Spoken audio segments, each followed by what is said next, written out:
Mindenkit nagy szeretettel köszöntünk Jézus nevében. Všetkých vás srdečne vítame v mene Ježiša. Elkezdünk egy kb. 5-10 perces részekből álló sorozatot magyar és szlovák nyelven.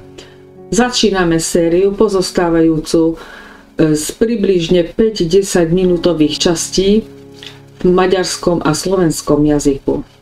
A legalapvetőbb témákat fogjuk áttekinteni. Budeme sa zaoberať najzákladnejšími témami. Elsőként azt, hogy hogyan lehetsz Isten gyermeke. Najprv sa pozrieme na otázku, ako sa môžeš stať Božím dieťaťom. Nem egy vallásról beszélünk, még csak nem is a keresztény vallásról. Nehovoríme o náboženstve, dokonca ani o kresťanskom náboženstve. Hanem arról, hogy az ismert történelmi szakaszán nagyjából 2000 évvel ezelőtt Isten testet öltött.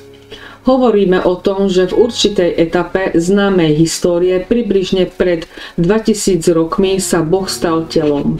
Megszületett egy kicsinke és jelentéktelennek látszó helyen a júdeai Betlehemben. Narodil sa na malom a bezvýznamne vyzerajúcom mieste v judskom Betleheme.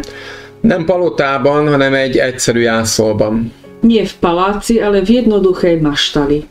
Annak megfelelően történt ez, ahogy a proféták előre megmondták a messiással kapcsolatban. Stalo sa to presne tak, ako to proroci predpovedali o Mesiášovi. 30 éves volt a názareti Jézus Krisztus, amikor megkezdte tanítói szolgálatát, hatalmas szeretettel, csodatevéssel, gyógyítással és az embereket a gonosztól megszabadító tetteivel. Keď mal Ježiš Kristus z Nazareta 30 rokov, začal svoju službu ako učiteľ s obrovskou láskou, konajúc zázraky, uzdravujúc chorých a oslobodzujúc ľudí z moci zla. Ezután, ahogy a szintén a proféták sok száz évvel előre megmondták, keresztre feszítették őt a római hatalom kezei által. A potom, ako to proroci predpovedali, už stovky rokov vopred ho rímska moc dala ukrižovať. Meghalt a kereszten, önként vállalva a kínhalált, érted és értem. Zomrel tam na kríži, dobrovoľne podstúpil múky smrti za teba a za mňa. Magára vette az emberiség múlt, jelen és jövőbeli bűneit és minden lelki és testi betegségét.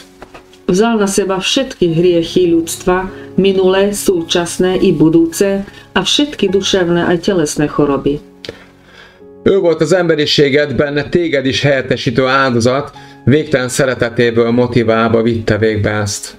Bol obeťou, ktorá nahradila celé ľudstvo, teda aj teba, a z nekonečnej lásky k nám to všetko vykonal. A harmadik napon feltámadt a halálból. Na tretí deň vstal z mŕtvych. Megjelent sokaknak a feltámadása után, volt, hogy egyszerre 500 tanítványnak, akik hittek benne. Po svojom vzkriesení sa zjavil mnohým, raz dokonca až 500 učeníkom naraz, ktorí v neho verili. Miután pünkösdnapja egy zsidó ünnep eljött, a mennyekből Isten elküldte a Szent Szellemét, ahogy ezt szintén előre megmondta a proféták szája által. Keď zastal sviatok letníc, ktorý je židovským sviatkom, Boh zoslal zo nebies svojho svätého ducha, presne tak, ako to predpovedali proroci. Isten Szent Szelleme betöltötte a szívüket, mennyei erőt kaptak, és szerte az egész világon ugyanazokat a csodákat és jeleket tették, mint Jézus. Boží svätý duch naplnil ich srdcia, dostali nebeskú moc a po celom svete konali rovnaké zázraky a znamenia, aké konal Ježiš. Hirdették az embereknek, hogy forduljanak Jézus Krisztushoz, higgyenek benne, hogy Isten gyermekeivé lehessenek. Hlásali ľuďom, aby sa obrátili k Ježišovi Kristovi, verili v Neho a tak sa stali Božími deťmi. Vallják meg a szájukkal, amit a szívükben hisznek, és így örökkévaló mennyei életet kapnak a mennyei édesatyától. Aby svojimi ústami vyznali to, čo vo svojom srdci veria, a tak prijali večný nebeský život od nášho milujúceho Otca na nebesiach. És ez ma is így működik. Toto platí aj dnes, takto to stále funguje. Pál apostol Istennek az egyik igen jelentős embere ezt írta a rómaiakhoz szóló levelében. Apoštol Pavol, jeden najvýznamnejších božích služobníkov, napísal vo svojom liste Rimanom. Róma 10:10 az egyszerű folytás alapján ezt mondja, hogy mert szívben hiszünk, hogy megigazuljunk, és szájra teszünk vallást, hogy üdvözüljünk. Rímanov 10.10. Lebo srdcom veríme na spravodlivosť a ústami vyznáme na spasenie. Mit is jelent ez valójában? Čo to vlastne znamená? A belső emberednek, aki te vagy, úgy igazándiból, azaz a szellemednek, lelkednek, Isten a saját hitéből ad ajándékba. Tvoja vnútorná bytosť, to, kým skutočne si, teda tvoj duch, tvoja duša dostáva od Boha dar viery. Ezzel a hittel fogadod el és kimondod a szavaiddal is, hogy Jézus Krisztus a megváltód és urad. Touto vierou prijímáš a ústami vyznávaš, že Ježiš Kristus je tvoj spasiteľ a pán. Ekkor a leghatalmasabb csoda történik veled. Vtedy sa stane ten najväčší zázrak v tvojom živote. A belső embered igazzá válik mennyei teremtésé. Tvoj vnútorný človek sa stane spravodlivým nebeským stvorením. Isten gyermekévé születsz meg, bűnösből igazzá leszel. Narodí sa ako Božie dieťa. Z hriešníka sa staneš spravodlivý. A Szent Szellem saját templomává tesz téged, és megtanulod meghallani az ő hangját. Svätý Duch ťa učiní svojím chrámom a naučí ťa počuť jeho hlas. Az egész életfelfogásod gyökeresen megváltozik.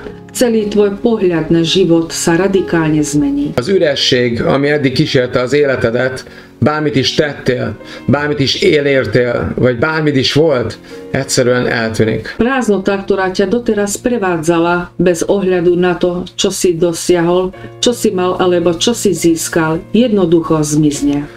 Csodálatos ebben a halálon túlmutató, győzedelmes és természetfeletti életben élni. Je nádherné žiť v tomto víťaznom, nadprirodzenom živote, ktorý presahuje smrť. Valóságosan, igazi célokkal és értelemmel. Žiť so skutočnými cieľmi a zmyslom. Megismerve azt, amire eredetileg is mindenek teremtője, a szerető mennyei édesatya eltervezte, hogy megszüless. Poznať to, na čo ťa od počiatku stvoril milujúci Otec na nebesiach, stvoriteľ všetkého. Ez a legnagyobb boldogság a Földön. Toto je najväčšie šťastie na zemi.